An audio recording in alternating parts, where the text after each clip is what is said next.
do que ele não tem vergonha desse evangelho, ele não tem vergonha dessas boas novas, porque ele entende que essas boas novas é o quê?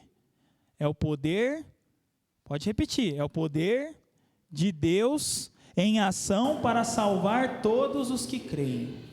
Então percebe que o objetivo dessa mensagem de Paulo é a salvação do pecador. O objetivo de Deus na vida das pessoas é a salvação dessas pessoas. Percebe que muito mais do que mudar a realidade financeira, mudar a realidade da saúde, mudar a realidade do carro que a pessoa tem, da vida que a pessoa tem, o mais importante de tudo que Deus está olhando é exatamente salvar as pessoas que creem. Isso é o evangelho. Então Paulo, ele vai dizer aqui, nós vamos ler os 2 versículos, sobre o evangelho. E é isso que eu quero que os irmãos pensem nessa noite. Existe uma outra mensagem, essa outra mensagem ela tem vários nomes, tá? Você vai ouvir ela aí de várias maneiras diferentes. Muitas delas falam de Deus, muitas delas falam de Jesus, muitas delas são lindas, maravilhosas. Muitas delas só falta pegar você assim, colocar você num pedestal para te dar o que você quiser. Irmãos, essa mensagem anunciada aí fora, esse falso evangelho, ele não salva pecadores. O que salva pecadores é o evangelho de Cristo.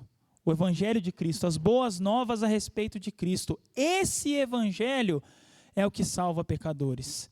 Então nós precisamos anunciar esse evangelho para as pessoas, porque o evangelho que está sendo anunciado aí fora, o evangelho que nós estamos escutando de pessoas próximas, de amigos, de familiares, é um evangelho que até parece com o de Jesus, mas não é o de Jesus. E às vezes fica muito difícil da gente distinguir, porque é muito parecido. Você já viram aquela expressão de que a roupa é do Paraguai? Por que a roupa é do Paraguai? Porque ela não é original. Mas aí se te dá uma réplica, né? Eles chamam de primeira linha, uma réplica de primeira linha. Você vai falar, é isso, olha, é igualzinho a original, mas não é a original. Ela é bem parecida, mas ela não é a original. Assim também é com o evangelho. As mensagens que são parecidas com o evangelho, elas não salvam pessoas. O falso evangelho não salva pecadores. O falso evangelho só faz com que os pecadores se afundem mais ainda no inferno, na condenação em que eles estão. Então pense como a coisa mais importante da sua vida, hoje, nessa noite, é compreender o evangelho. É saber o que é o evangelho. É saber a grandeza que é o evangelho. O evangelho é muito mais do que um tesouro. Um tesouro vale muito. Se você sair na rua aí, tem algumas pessoas que entregam aquele papelzinho, compra ouro, né? Compra o ouro. O evangelho vale muito mais do que todo o ouro que alguém pode comprar. O evangelho é preciosíssimo. Então o que eu quero que os irmãos olhem nessa noite é para esse evangelho, em detrimento, em contraste ao falso evangelho que nós já conhecemos, que nós já ouvimos.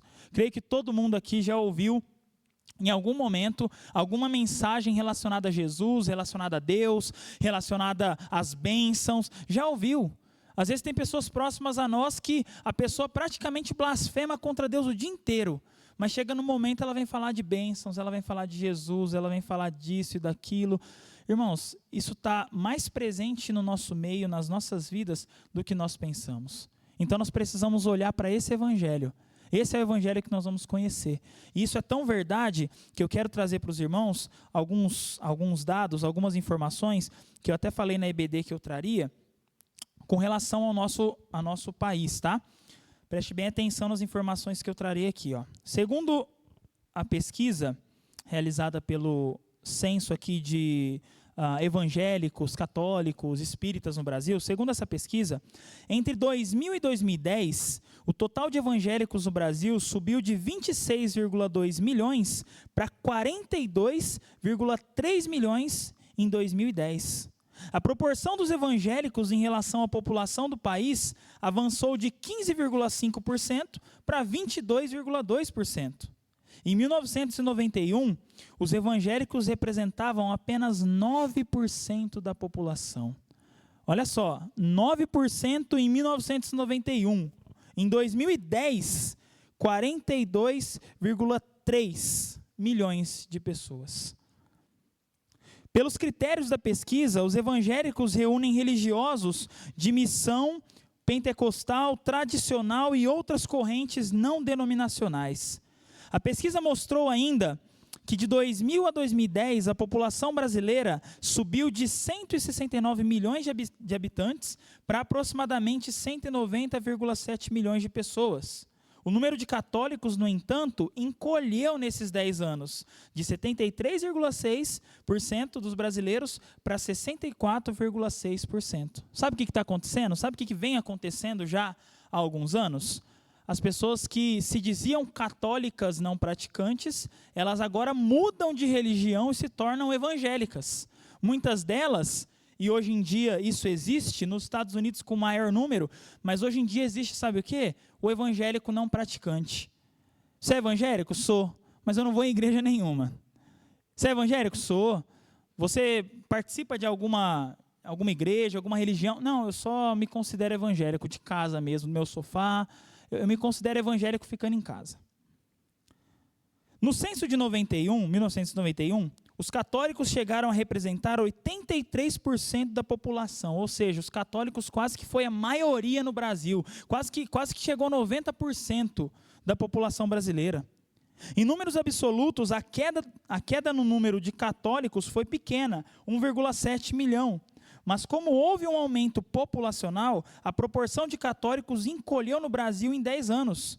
Os católicos, então, eles caíram de 124 milhões em 2000 para 123 milhões em 2010. O que eu quero dizer com tudo isso? O que eu quero mostrar para os irmãos com tudo isso? Nós temos tido uma transição muito grande, principalmente no que diz respeito a essas igrejas que são grandes, que juntam várias pessoas e atraem muitas pessoas. Essas igrejas têm crescido e têm aumentado. Com isso, o número de evangélicos tem aumentado também, claramente.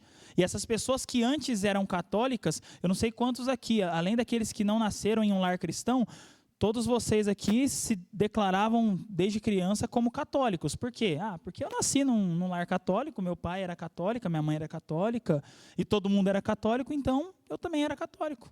Eu também fui católico. Então, nós temos um país onde antigamente a nossa preocupação era essa. A maioria, todo mundo era católico. Hoje a realidade é diferente, é ao contrário. Hoje os evangélicos tomam conta de uma grande maioria da população brasileira. Mas é como eu trouxe na EBD. Se tem tanto evangélico no Brasil hoje, por que as coisas não mudam? Por que as coisas continuam iguais? Ou sou só eu quem tem essa percepção de que o Brasil ele não está sofrendo nenhuma mudança? Ele continua igual, talvez até um pouco pior. O Brasil está em decadência, o Brasil está tendo uma mudança para pior, e os evangélicos só aumentam, e cresce o número de evangélico, e cresce o número de homicídio, e cresce o número de assassinato, e cresce o número de pedofilia, e cresce o número de tudo. Não deveria ser diferente? Na medida em que os evangélicos crescem, o Brasil não deveria sentir uma diferença? Não deveria caminhar para um lugar diferente? Por quê? Porque quem é o evangélico? O evangélico é aquele que acredita em Jesus. O evangélico é aquele que acredita na Bíblia. O evangélico é aquele que crê em uma salvação não das coisas terrenas, mas das coisas eternas, espirituais. Então por que o mundo não muda? Por que o mundo continua, parece que da mesma maneira, e os evangélicos só crescendo e crescendo e crescendo? A resposta para isso é que essas boas novas de Paulo, em Romanos 1, 16 e 17, não é as boas novas que as pessoas aí fora que são evangélicas conhecem. Por isso que nós precisamos conhecer o Evangelho. Por isso que nós precisamos olhar para o que a Bíblia diz para nós sobre o Evangelho e se aprofundar nessas verdades. Talvez nós pegamos as nossas Bíblias e nós lemos ela uma vez na semana, em 7 dias. Talvez nem isso, talvez a gente lê ela só quando vem na igreja. Talvez a gente só vai ouvir uma mensagem, uma passagem bíblica quando a gente senta aqui nesse banco. Isso não pode acontecer. É impossível que eu conheça o poder desse evangelho se esse evangelho não mostra esse poder no dia a dia na minha vida. Então, para isso, pensando nesse texto, nós vamos ler os 2 primeiros versículos, 16 e 17, e a partir disso discorrer em alguns pontos que ele traz para nós, em algumas palavras que ele traz para nós. Versículo 16, então, diz assim: pois não me envergonho das boas novas ou do evangelho a respeito de Cristo, que são o poder de Deus em ação para salvar todos os que creem, primeiro os judeus e também os gentios. As boas novas, o evangelho, revelam como opera a justiça de Deus, que do começo ao fim é algo que se dá como? Pode responder vocês, é algo que se dá como? Pela fé. Não é pelo que eu faço, não é pela minha bondade, não é porque eu não faço mal para ninguém, sou tão bonzinho, eu não faço nada para ninguém, se dá pela fé. Como dizem as Escrituras, o que diz as Escrituras? Justo viverá pela fé. O justo viverá pela fé. Vamos orar.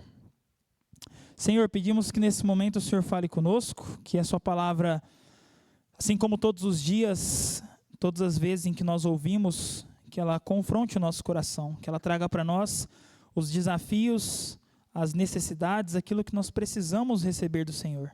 E que o Senhor nos ajude, nos ensine e nos mostre aquilo que nós precisamos fazer através daquilo que o Senhor tem falado. Nós agradecemos e oramos em nome de Jesus. Amém. Paulo começa o texto, irmãos, falando sobre não se envergonhar.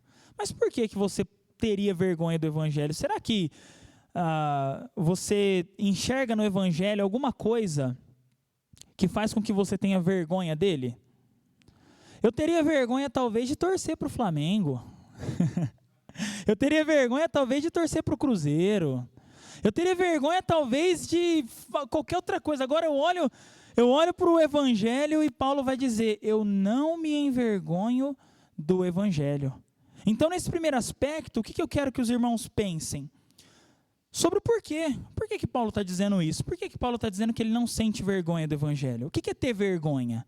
Você tem vergonha de alguma coisa quando você acaba não querendo que as pessoas saibam que você é aquela coisa, ou que você gosta daquela coisa, ou que você faz aquela coisa. Então, se eu tenho vergonha, por exemplo, de torcer para o Flamengo, o que eu faço? Eu não saio com a camisa do Flamengo na rua, porque eu tenho vergonha. Eu me escondo. Eu guardo só para mim, eu não conto para ninguém.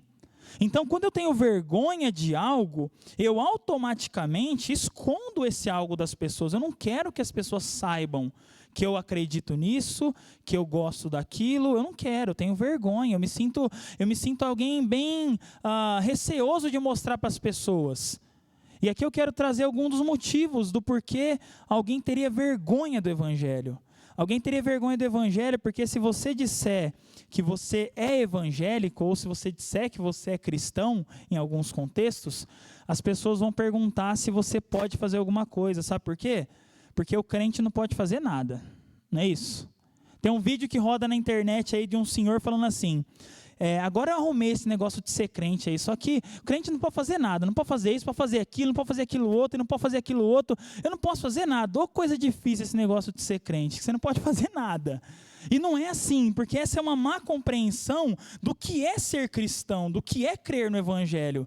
Porque é o seguinte, se nós entendemos que a verdadeira liberdade está exatamente no fato de eu crer em Cristo, não deveria ser dessa maneira. Porque eu tô mostrando para as pessoas que o fato de ser crente, na verdade, não é uma liberdade, é uma escravidão. Porque se eu não posso fazer nada, eu estou preso. Eu não posso fazer nada, eu não posso nem respirar. E aí é interessante que alguns novos convertidos, eles surgem com perguntas interessantes para a gente, né? A pessoa pega assim, deixa eu te falar, assistir série é pecado? Eu posso assistir série? Eu posso assistir filme? Eu posso assistir filme de terror? Filme de terror é pecado? Filme de monstro é pecado? E aí fica sempre nesse pode, não pode. E é um dilema normal de quem é novo convertido. O novo convertido, ele precisa aprender algumas coisas ainda. Mas na medida em que nós conhecemos o Evangelho, esse negócio de pode ou não pode cai por terra. Porque a nossa regra é outra. A nossa regra não é se eu posso ou se eu não posso. A nossa regra é, convém eu fazer esse tipo de coisa? Se eu creio no Evangelho, convém eu falar esse tipo de coisa? Se eu creio no Evangelho, convém eu ir a tal lugar? Convém eu falar com tal pessoa sobre tal assunto? Convém eu sair na rua manifestando alguma coisa? Será que convém? Então o Evangelho, ele quebra esse negócio de pode, não pode. Quando nós pensamos no Evangelho, nós devemos pensar em liberdade. É uma liberdade que dá para nós a capacidade de agora entender que certas coisas convém fazer e certas coisas não convém fazer. E algumas coisas que não convém fazer, tudo bem, não é pecado. O exemplo que Paulo dá em Romanos capítulo 14 é exatamente isso. Olha, se você vê que o seu irmão vai se escandalizar porque você come carne, o que você vai fazer? Você não vai comer carne. Ah, então é pecado comer carne? Graças a Deus que não. Não é. E está tudo bem se você comer ou se você não comer também, está tudo bem. Você não peca porque você deixa de fazer isso ou você deixa de fazer aquilo. Lembre-se, você não é mais escravo, agora existe liberdade. Essa liberdade dada pelo Evangelho é uma liberdade que agora nos faz entender que nós não precisamos mais ter vergonha de nada. Antes nós talvez teríamos vergonha de quem nós éramos. Antes talvez nós teríamos vergonha de ir a tal lugar, de expor, de falar publicamente para as pessoas sobre o que nós acreditamos. Hoje nós carregamos uma mensagem de esperança. Nós acabamos de ler na pergunta do catecismo. É uma mensagem de esperança. Mais uma vez eu pergunto, por que então ter vergonha do Evangelho? Por que o Evangelho ele tem que ser escondido? Por que eu tenho que pegar o Evangelho e guardar ele no meu bolso e não mostrar ele para ninguém? O Evangelho é cafona agora? O Evangelho agora está fora de moda? Irmãos, já tem mais de 2000 anos que a igreja tem pregado a mesma mensagem. Se tem uma coisa que o Evangelho não está, é fora de moda. Se tem uma coisa que o Evangelho não está, é fora de ocasião. O Evangelho, ele embora não seja uma fonte de novas revelações, é uma fonte de revelação antiga que traz para nós verdades novas todos os dias. Ontem nós não sabíamos, por exemplo, que nós éramos pecadores, mortos em delitos e pecados. Deus hoje nos traz essa verdade gloriosa que para nós é nova, para nós não conhecíamos. E isso traz para nós esperança, isso traz para nós salvação. Então, o que é o Evangelho para nós? O Evangelho para nós é salvação. O Evangelho para nós é o que Paulo vai dizer, volta ao versículo anterior, é o que Paulo vai dizer no 16, é o poder de Deus em ação, é o poder de Deus sendo colocado em prática na salvação de pecadores. Por isso que nós não devemos ter vergonha do Evangelho também. Nós devemos olhar para as palavras de Paulo e fazer um coro com ele, cantar junto com ele, não envergonhe do Evangelho. Eu não tenho vergonha do Evangelho. Do que nós devemos ter vergonha? Nós devemos ter vergonha de tudo aquilo que afronta a Deus, de tudo aquilo que vai contra Deus. Do que nós devemos ter vergonha? Nós devemos ter vergonha de viver uma vida dupla, a vida cristã e a vida secular. Aqui na igreja eu tenho a vida cristã, mas quando eu chego no trabalho eu estou na minha vida secular. Agora eu vou viver do meu jeito, agora eu faço as minhas coisas. Ah, mas você não é crente? Sou, mas eu não estou na igreja. Não. Você não tem vergonha do Evangelho quando você vive de acordo com esse Evangelho. Quando você anda de acordo com esse Evangelho. E aqui é interessante que o Evangelho não vai falar para pessoas perfeitas. O Evangelho não vai falar para você assim, ó, você tem que ser impecável. O Evangelho não fala isso para você, porque ele sabe que você não é impecável. Deus sabe, Deus que é o autor do Evangelho sabe que eu e você cometemos pecados todos os dias. O Evangelho fala para nós, o Evangelho fala para nós que somos pecadores. E ele fala para nós que somos pecadores assim, olha, viva em santidade, viva lutando dia após dia contra você, contra o seu coração, contra esse mundo caído, contra tudo que vai contra Deus. Lute, lute, lute. Essa é a mensagem do Evangelho. O Evangelho não exige que nós nunca, jamais cometemos algum pecado, até porque, como eu falei, Deus ele nos conhece, Deus ele sabe que nós estamos hoje em uma condição de pecadores, mas o Evangelho transforma essa condição de pecadores em agora pecadores que estão conscientes, vivos, sabem dos seus próprios pecados. Hoje nós sabemos aonde mora o perigo no nosso coração. A gente sabe, cada um aqui sabe qual o lugar que nós não devemos ir por causa da fraqueza do nosso coração. Cada um aqui sabe o lugar que nós não devemos olhar por causa da fraqueza do nosso coração. Cada um de nós aqui sabe as palavras que nós não devemos nem mencionar, nem falar sobre, porque nós sabemos a fraqueza do nosso coração. Isso tudo o Evangelho traz para nós. O Evangelho nos mostra algo que nós não conseguiríamos enxergar por nós mesmos. Então, por que eu deveria ter vergonha do Evangelho? Eu não deveria ter vergonha do Evangelho, a menos que eu viva em desacordo com esse Evangelho. E é o que eu disse agora mesmo para vocês.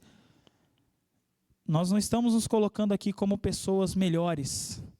Ninguém que sobe aqui e fala as palavras que estão na Escritura, ninguém que sobe aqui e fala isso é alguém melhor, é alguém mais capaz. Pelo contrário, todos nós nos encontramos nas mesmas condições de pecadores que dependem de Deus. Todos nós. Não tem um aqui que salva fora dessa equação. Todos nós. Então, é difícil? É difícil. Mas não é impossível. O Evangelho nos capacita a isso. O Evangelho limpa a nossa boca de tudo aquilo que é torpe. O Evangelho faz com que as nossas palavras mudem completamente, como diz aquela expressão, da água para o vinho. E as pessoas aí fora podem não acreditar, mas o que importa mesmo é Deus. Nós estamos diante de Deus antes de estar diante de qualquer pessoa. Imagina agora uma cena. Imagina que tem duas famílias, família A e família B. Na família A, Cristo entra. A partir de agora, desse ano, desse mês, a família A tem Cristo como seu Senhor e o seu Salvador. A família B continua na mesma vida e nada muda e está tudo certo, eles estão caminhando do jeito que eles sempre caminharam. Agora pensa 10 anos depois, como que vai estar a família A em comparação com a família B? Será que vai ter alguma diferença? Será que vai ter alguma mudança? Será que a família que tem Cristo como centro e a família que tem eles mesmos, ou o trabalho, ou a família, ou qualquer outra coisa como centro, será que as duas famílias estarão iguais? É claro que não. Porque o Evangelho, esse Evangelho, essas boas novas, quando entra na vida de alguém, quando entra na família de alguém, transforma completamente, não é mais a mesma pessoa. Nós dividimos a história entre antes de Cristo e depois de Cristo, certo? A nossa salvação, a nossa vida é a mesma coisa. Existe uma pessoa, existe um Roberto, existe um Sérgio antes de Cristo e existe outro depois de Cristo. Então, quando Cristo entra e o Evangelho entra e essa mensagem poderosa, essa mensagem valiosa entra na vida de alguém, passa-se então a ter duas realidades diferentes. A realidade que era e a realidade que é. É isso que o Evangelho faz. Por essa razão é que Paulo afirma, eu não me envergonho do Evangelho. Paulo ele não tem vergonha do Evangelho porque o Evangelho muda completamente o ser de Paulo. Nós não devemos ter vergonha do Evangelho porque o Evangelho mudou nossa mentalidade. Olhe para trás, pense em você mesmo 10 anos atrás, 20 anos atrás, 30 anos atrás. Quem era você? O que você pensava sobre Deus? O que você pensava sobre família? O que você pensava sobre pessoas? O que você pensava sobre dinheiro, sobre saúde, sobre céu, sobre inferno, sobre tudo isso? Se você crê em Cristo hoje, a sua mentalidade é completamente diferente de antes. O que você acreditava antes, você não acredita agora. O que você acreditava antes, talvez se você acreditasse nessa mesma mensagem, hoje eu tenho certeza que você acredita nisso com muito mais convicção. Isso faz muito mais sentido na sua mente, na sua vida, do que fazia antes. Porque é isso que o Evangelho faz. O Evangelho ele não permite que nós sejamos as mesmas pessoas. O Evangelho é contra a mesmice. O Evangelho muda pessoas. Quer um exemplo bem claro, bem nítido para vocês? Abra Atos capítulo 9, por favor. Vou apresentar para vocês um homem chamado Saulo de Tarso. Já ouviu falar dele? Saulo de Tarso, que não teve o seu nome mudado, tá? Saulo e Paulo são o mesmo nome, não foram dois nomes diferentes, como foi o caso de Abraão. Saulo de Tarso, ele era um homem terrível, ele era um homem maldoso, ele era um homem que perseguia aqueles que, quando ele escreve Romanos, Efésios, Colossenses, ele chama de irmãos. Atos 9, versículo 1 diz assim, enquanto isso o quê? Deixa eu explicar. O que acontece no capítulo 8? No capítulo 8, nós temos a morte de Estevão. No capítulo 8, nós temos o martírio de Estevão. Nós temos, no começo lá, do versículo 1, a perseguição que é feita aos discípulos pelo próprio Saulo. Saulo, ele foi alguém que foi concordante com a morte de Estevão. Ele foi a favor da morte de Estevão, isso está em Atos 8, 1. E no final do capítulo 8 de Atos, nós temos ali uma mensagem sendo pregada por Filipe, e quando começa o capítulo 9 de Atos, Saulo ele está motivado com ânsia para matar os discípulos do Senhor. Ele procura o sumo sacerdote e diz assim, versículo 2: pediu cartas para as sinagogas em Damasco, solicitando que cooperassem com a prisão de todos os seguidores do caminho, homens e mulheres que ali encontrasse, para levá-los como prisioneiros a Jerusalém. Quando se aproximava de Damasco, de repente, uma luz do céu brilhou ao seu redor, ele caiu no chão e ouviu uma voz lhe dizer: Saulo, Saulo, por que você me persegue? Então ficou claro aqui que nós temos um homem perdido, raivoso, querendo matar cristãos, e de repente Cristo aparece diante dele e confronta ele. Versículo 5 ele diz: quem és tu, Senhor? Perguntou Saulo, e a voz respondeu: sou Jesus, a quem você persegue. Agora levante-se e entre na cidade, onde lhe dirão o que fazer. Irmãos, Paulo teve um encontro com Cristo que literalmente colocou ele caído no chão, que literalmente colocou ele ajoelhado, com o rosto na terra. Ele teve um encontro com Cristo, e daqui para frente nós temos uma mudança da água para o vinho. Muitos irmãos que recebiam Paulo, eles ficavam até preocupados, eles recebiam Paulo com medo. Será que ele realmente é convertido, ou ele vai vir para matar a gente? Ou ele está fingindo que é crente para na primeira oportunidade, arrancar a nossa cabeça fora? Era natural, eles estavam com medo, eles não sabiam. Mas irmãos, voltando agora para Romanos 1, é isso que o Evangelho faz. Esse mesmo Paulo, ele proferiu essas palavras que foram escritas não por ele, mas pelo Espírito Santo. Essas palavras que dizem que o Evangelho é o poder de Deus na salvação de pecadores. Paulo está dizendo nada mais, nada menos do que aconteceu com ele. Paulo está dizendo que esse poder grandioso, e a palavra que aparece ali realmente é isso. A palavra ela quer indicar realmente um poder, fogo, aquele poder, iminente, grande. Essa é a ideia de Paulo. Ele quer dizer que esse poder que salvou ele é capaz de salvar pecadores, e não só salvar pecadores. Paulo vai dizer que vai salvar judeu e gentil. Paulo está dizendo aqui que esse evangelho, essas boas novas, não vai salvar só o povo dele. E pense, Paulo era um homem extremamente etnocentrista. Palavra difícil, né? Feia. Paulo era um homem que amava demais a raiz dele. Paulo era alguém que tinha orgulho de ser judeu. Paulo era alguém que se colocava em alta, acima de qualquer gentil. Paulo era aquele judeu chato, cri-cri. E aí nós vamos ter as palavras dele em Filipenses, as palavras dele em outras cartas, ele dizendo que ele juntou tudo aquilo que ele era e ele jogou fora, jogou no lixo. Porque diante de Cristo, tudo aquilo que ele era, que ele tinha, se tornou nada. Isso é o que o Evangelho faz. O Evangelho é o poder de Deus na salvação de todo aquele que crê. O Evangelho é o poder de Deus na salvação de Saulo, um homem raivoso que queria matar cristãos, e simplesmente agora ele escreve de maneira tão bela, que ele não se envergonha desse evangelho. Então qual é o evangelho que nós não devemos ter vergonha de maneira nenhuma? É do evangelho de Cristo. O nosso próprio evangelho, às vezes a gente cria uns evangelhos, né? A gente fala para as pessoas assim que algumas coisas são pecados, né? É pecado você chupar chiclete aqui na igreja, é pecado você fazer isso, é pecado você fazer aquilo. A gente começa a criar um evangelho na nossa cabeça. Esse evangelho aí você pode ter vergonha dele. Agora o evangelho de Cristo, que é para salvar pecadores, esse evangelho, nós não devemos ter vergonha dele. E eu quero fazer ainda uma extensão a isso.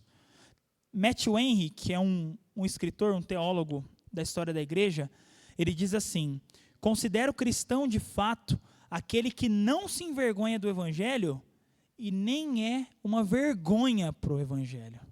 Então, além de eu não ter vergonha do evangelho, eu também não posso ser uma vergonha para o evangelho. Como que eu sou uma vergonha para o evangelho? Se eu torço para o Flamengo e eu visto uma camisa do Fluminense, eu estou envergonhando a torcida do Flamengo, porque, que vira casaca é essa? A mesma coisa se diz com relação ao Evangelho. Se nós estamos aqui, domingo após domingo, dizendo para as pessoas, dizendo para os 4 cantos desse templo, que nós confessamos Jesus, que nós cremos em Jesus, aí quando a gente sai daqui, a gente vive tudo o contrário do que a gente acabou de cantar, de tudo que a gente acabou de ouvir. Eu estou sendo uma vergonha para o Evangelho. Eu não posso nem ter vergonha do Evangelho, nem ser uma vergonha para o Evangelho. O Evangelho deve ser honrado, o Evangelho deve ser reconhecido através das nossas vidas.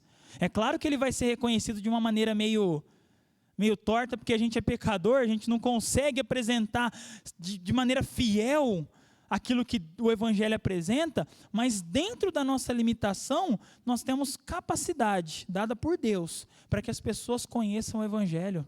O Evangelho é muito mais do que abrir nossas bocas e falar para as pessoas sobre Jesus. O Evangelho é também viver em conformidade com essas palavras que saem das nossas bocas.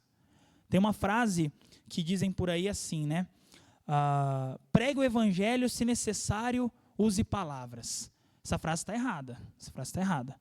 Você não prega o Evangelho enquanto você está quieto. Mas se você prega falando, prega também vivendo.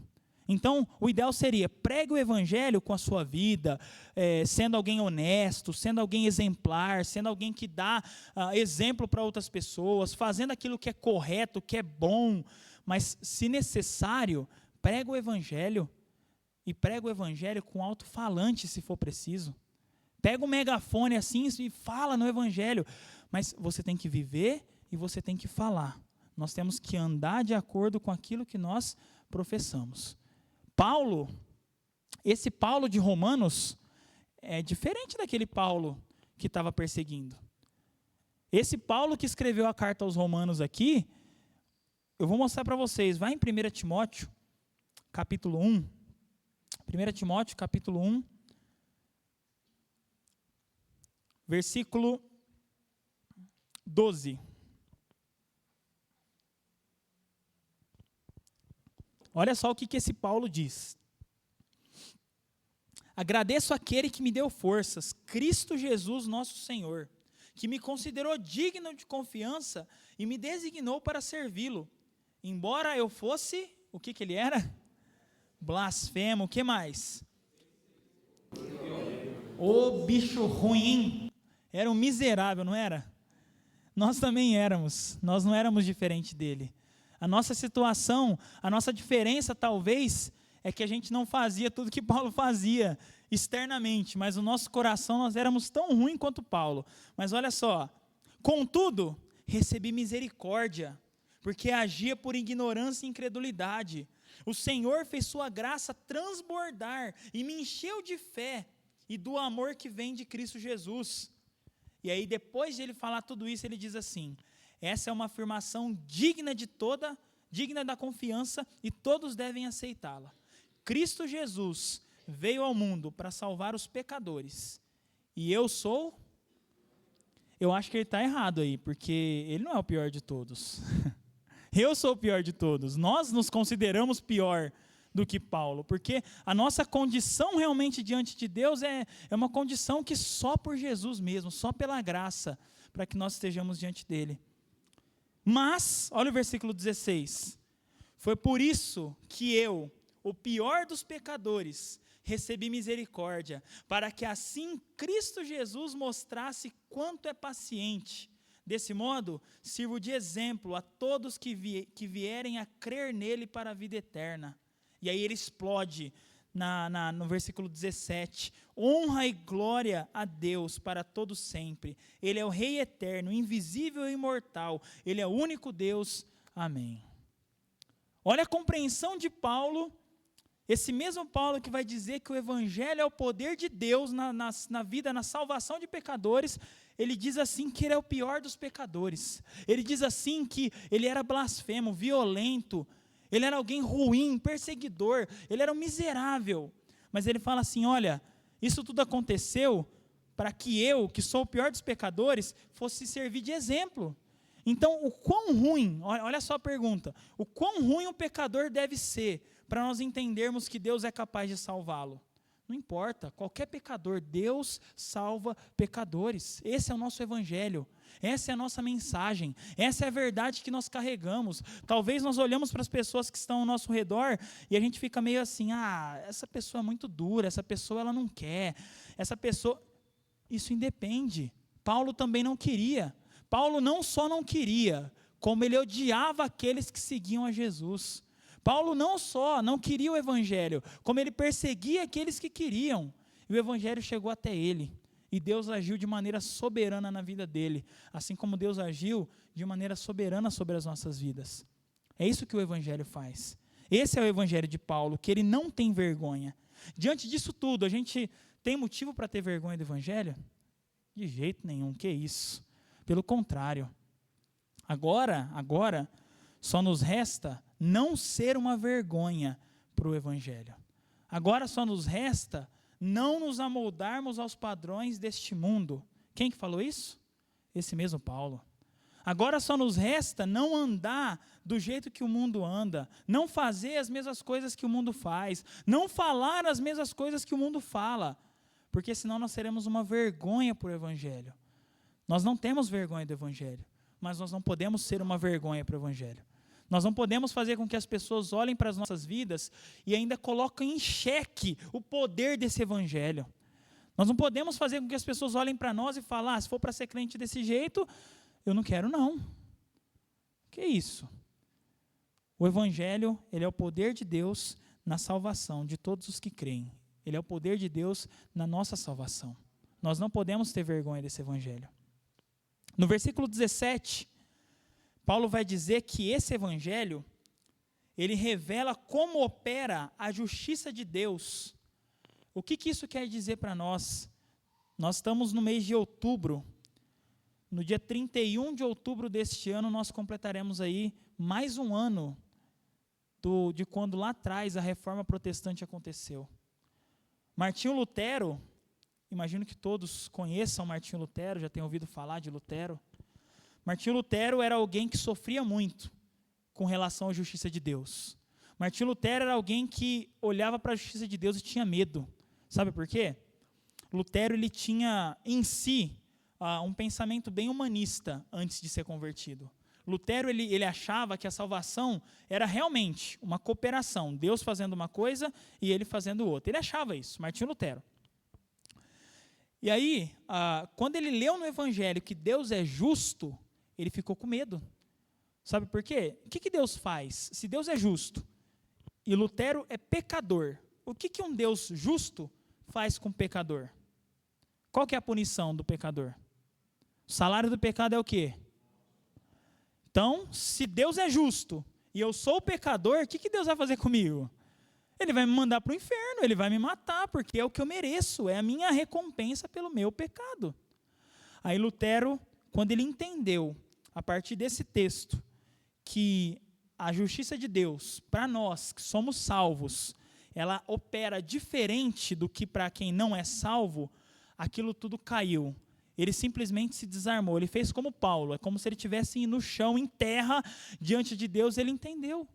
Ele entendeu, como Paulo diz aqui, que a justiça de Deus opera do começo ao fim como? Pela fé. Não é pelo que nós fazemos. Olha que interessante. Até agora eu falei para vocês que nós precisamos fazer, viver. Só que agora nós entendemos que esse evangelho que chegou a nós, que nos salvou, não veio da nossa própria força, não veio da nossa decisão, não veio do momento em que eu senti vontade no meu coração, eu levantei a minha mão, eu fiz uma oração e aí sim eu sou salvo. Não foi nesse momento. Foi no momento em que Deus trabalhou em você e em mim, como alguém que vai no cemitério e arranca o morto de dentro do cemitério, lá enterrado já, lá no chão, já o corpo já quase virando pó. Deus arrancou aquele cadáver, o resto daquele cadáver que tinha, Deus arrancou e Deus deu vida a esse cadáver. E quando Deus deu vida a esse cadáver, ele percebeu que dentro desse cadáver não tinha um coração vivo, tinha um coração de pedra, um coração duro. Aí sabe o que Deus fez? Deus tirou esse coração de pedra, colocou um coração de carne e naquele momento Deus nos deu essa fé. Nós lemos um texto de Hebreus 11, Hoje, projeta Hebreus 12, um capítulo depois. Hebreus 12, versículo 2. Olha o que diz Hebreus 12, 2. Mantenhamos o olhar firme em Jesus, o líder e aperfeiçoador da nossa fé. É esse trecho que eu quero. Em outras palavras, vai dizer o autor e o consumador da nossa fé. Irmãos, a fé que nós temos não é nossa. A fé que nós temos não veio de nós. Então, se nós saímos das nossas casas hoje, viemos aqui achando que nós estamos fazendo algo que vem do nosso coração, da nossa própria vontade, que eu vim aqui porque eu realmente é que tenho esse prazer, essa vontade de vir, nós não entendemos nada. Essa fé veio de Jesus. Ele decidiu nos dar essa fé. Essa fé veio para nós, chegou até nós quando nós só tínhamos incredulidade, quando nós não acreditávamos nem no outro. A gente não tinha fé nem em nós mesmos, nem nas pessoas. Jesus vem e nos dá uma fé, a fé verdadeira. O Evangelho, ele acontece na nossa vida porque Deus nos deu essa fé. Quantos de nós agradecemos a Deus todos os dias por ter nos dado essa fé? Quantos de nós agradecemos a Deus todos os dias porque Deus nos tirou de um estado de morte para um estado de vida? Quantos de nós agradecemos a Deus todos os dias porque hoje nós não fomos consumidos? Quantos de nós agradecemos a Deus porque Deus não nos deu aquilo que nós merecíamos? Às vezes nós esquecemos dessas pequenas coisas que o Evangelho traz para nós. Às vezes nós não colocamos diante de Deus essa gratidão que é ter sido salvo. Eu quero trazer o último texto, Salmo, capítulo 7, versículo 11. Salmo 7, só para encerrar esse meu raciocínio. Deus é um justo juiz. Olha o que diz o texto. Todos os dias ele mostra sua ira contra os perversos. Paulo está dizendo que o Evangelho, olha só, o Evangelho revela como opera a justiça de Deus. Deus é um juiz justo. Todos os dias ele mostra sua ira contra os pecadores. Próximo. Se eles não se arrependerem, Deus afiará sua espada, armará o seu arco para disparar. Próximo. Preparará suas armas mortais e acenderá suas flechas com fogo. Você imagina Deus olhando para você desse jeito? Irmãos, Deus ele só não nos vê exatamente como essas pessoas que estão rejeitando porque Cristo nos salvou. É porque Cristo está na nossa frente. É porque Cristo é o nosso substituto. É porque Cristo é aquele que olhou para nós e pagou a nossa dívida para com Deus. Nós só não somos consumidos por causa disso. Porque se não fosse por isso, todos esses bancos estariam vazios hoje. Esse púlpito estaria vazio hoje. Todos os lugares estariam vazios. Se Deus derrama a justiça dele sobre nós, nós estaríamos perdidos. Mas graças a Deus, que o Evangelho, voltando para Romanos 1,17, que o Evangelho revela como opera a justiça de Deus, que do começo ao fim é algo que se dá pela fé.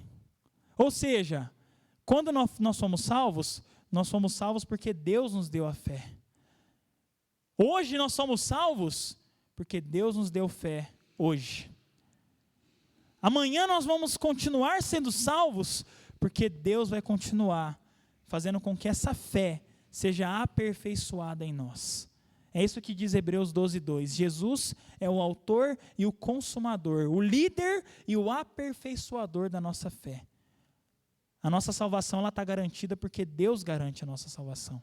Não é porque nós fazemos alguma coisa. E é interessante dizer, como Paulo coloca aqui, Paulo está fazendo uma citação lá de Abacuque, capítulo 2, ele diz assim, como dizem as Escrituras, o justo viverá pela fé.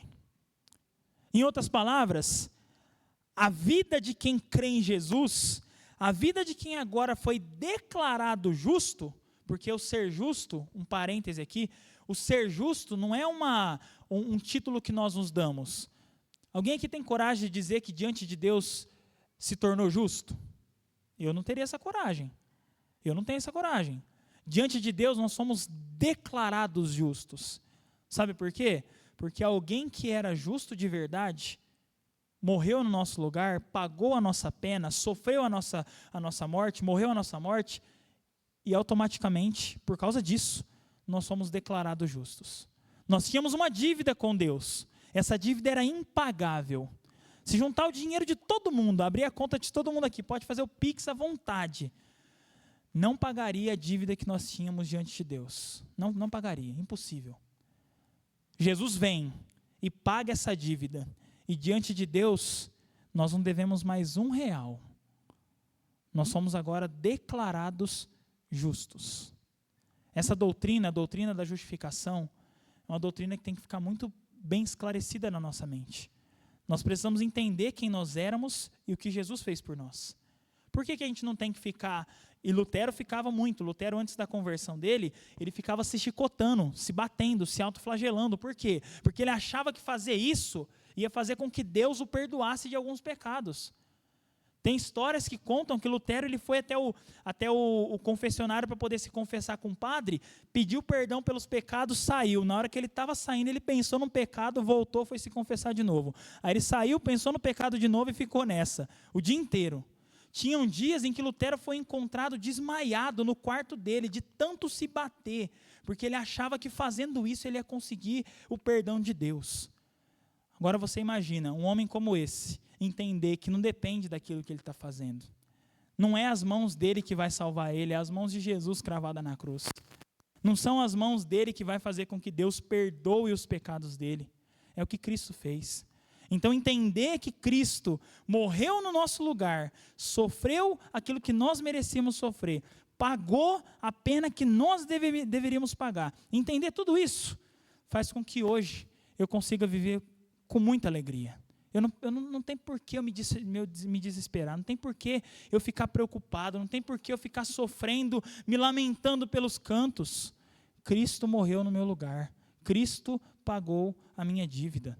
Hoje a minha vida precisa ser uma vida, como diz aqui o texto, vivendo pela fé. E um detalhe que Paulo vai dizer aqui, antes disso, ele coloca que do começo ao fim é algo pela fé. Então, veja só, eu disse antes que nós precisávamos fazer várias coisas, faça isso, faça aquilo, tudo mais. Agora eu estou dizendo que a salvação, o que nos motiva a isso, o que nos leva a fazer isso, é obra do que Deus fez em nós. É obra do que Deus já fez por nós. O que nos resta então nessa noite? Qual que é a nossa conclusão aqui dessa noite? Eu quero convidar todos vocês a olhar lá atrás, 2000 anos lá atrás. Olhar para o Calvário, olhar para a cruz, olhar para o sangue derramado, olhar para o corpo de Cristo colocado naquela cruz, cada gota daquele sangue sendo derramado, para que eu e você fôssemos alcançados e salvos. Aquele sangue derramado, aquela morte dolorosa, que muitos ao assistir aquele filme do Mel Gibson, A Paixão de Cristo, chora porque vê Jesus apanhando, chora porque vê Jesus tomando chicotada, mas a pior dor que Jesus sentiu ali não foi aquela. A maior dor de Jesus foi exatamente beber o cálice da ira, que era meu e era seu. O maior sofrimento de Jesus foi ter morrido no nosso lugar. Imagina que Jesus tinha um único filho, e ele mandou esse único filho para morrer no nosso lugar. Ele tinha um único filho, e ele fez desse filho um cordeiro enviado ao sacrifício. Então olhe para a cruz, pense na cruz, e olhe para a cruz pela fé. Porque se nós olharmos a olho nu, a gente só vai ver um homem estirado, sangrando e sofrendo. Olhe para a cruz pela fé. Quem está na cruz é o nosso Salvador. Quem está na cruz é Deus e é homem. Quem está na cruz é aquele que não cometeu pecado nenhum, aquele que nem precisava pagar pelos pecados de ninguém, porque ele mesmo não cometeu pecado nenhum. Mas é alguém que, por vontade própria, por desejo próprio, simplesmente porque quis, ele se entregou por nós. Simplesmente porque ele nos amou, ele se entregou por nós. Olhe para a cruz pela fé. Diante disso tudo que foi dito, tem como ter vergonha desse evangelho? Tem como nós sentimos vergonha de uma mensagem tão gloriosa como essa? Talvez nós vamos sair daqui nessa noite com vergonha de nós mesmos, porque nós não enxergamos o evangelho como deveria. Talvez nós vamos sair daqui nessa noite com vergonha daquilo que nós deveríamos fazer para o Senhor e não fazemos. Mas que isso tudo nos ajude, para que nós olhemos para as nossas vidas, olhemos para Deus e não envergonhemos o Evangelho. Nós olhamos para nós, cada um aqui, cada um olha para si. Não vamos olhar para o outro não, porque se a gente olhar para o outro a gente vai se distrair. Olha cada um para si, dentro de si. E olha para Cristo. E olha para o que Deus fez conosco. Entenda que o Evangelho é algo realmente, nas nossas vidas, um evento único. Jamais, na história da humanidade, vai acontecer algo diferente nas nossas vidas. Maior. O maior evento que aconteceu nas nossas vidas foi a nossa salvação. O maior marco da nossa vida não foi o dia que nós nos casamos, o dia que nós nos tornamos adultos, o dia que nós concluímos a faculdade. Não foi isso. Foi o dia em que Cristo nos salvou. Esse dia é memorável, porque nós estávamos mortos e Ele nos deu vida. Estávamos perdidos, longe, longe, longe. Vai saber aonde você estaria hoje, aonde eu estaria hoje se não fosse Cristo. Aonde que nós estaríamos hoje? Talvez no pior lugar que pudesse existir. Talvez não no pior lugar, mas o nosso coração ia estar tudo de ruim possível. Então vamos agradecer a Cristo. Agradecer a Deus por essa obra de salvação. Agradecer a Deus porque o que nós temos hoje não foi conquistado porque nós somos alguém, porque nós somos inteligentes, porque nós temos dinheiro. Eu não tenho, só se algum tem aqui. Porque nós somos isso, porque nós somos aquilo, porque nós fizemos... Não, não é por nada disso. Nós olhamos para Cristo e Ele fez tudo. Ele é o autor e é o consumador da nossa fé. Ele é o autor da nossa salvação. Ele é aquele que nos salvou e que nos manterá salvos até o último dia. Ah, mas e se ficar difícil? Nós falamos na EBD de perseguição. E se vier perseguição? Cristo vai continuar sendo o autor e o consumador da nossa fé. Por mais difícil que seja. Nós temos essa certeza porque o próprio Evangelho nos dá. Então vamos pegar essa certeza desse Evangelho e colocar no nosso coração, para que isso perdure, para que isso pense, para que nós, dia após dia, pensemos nessas verdades e vivemos de acordo com essas verdades. Vamos orar.